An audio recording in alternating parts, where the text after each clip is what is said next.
Hello and welcome to Poetry in Style. So today we're going to talk about a poem from Robert Frost. Robert Frost is a poem that doesn't need introduction anymore. Because I've already talked about him in videos in the past. So the poem I've chosen today is called Fire and Ice. It's a very simple poem, yet I find it interesting and I wanted to have a look at it with you, read it together, and then see what we can learn from that poem. Fire and Ice by Robert Frost. Some say the world will end in fire, some say in ice. From what I've tasted of desire, I hold with those who favor fire. But if it had to perish twice, I think I know enough of hate to say that for destruction ice is also great and would suffice. So what do you think? Is the world gonna die or end in fire, or is it gonna end in ice? It's a good question.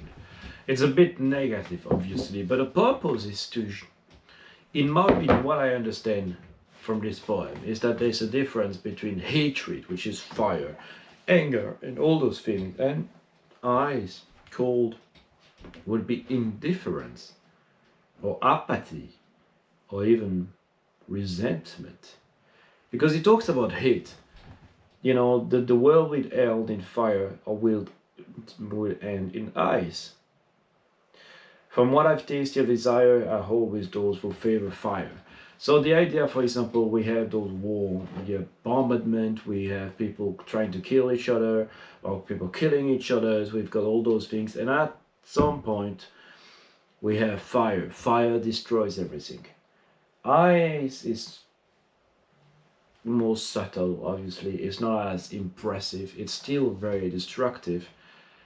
But I do believe here it says that fire, obviously, hatred, anger will destroy the world, but we should not underestimate indifference. Why indifference? Because at some point you get detached from the world and you get detached from what's going around you and you stop caring about all those problems, so you become indifferent.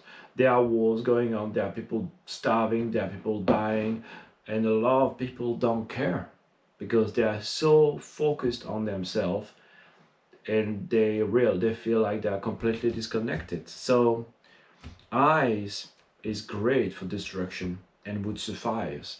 I mean, that's what it means. Obviously, anger and all these very impressive destructive emotions will create problems.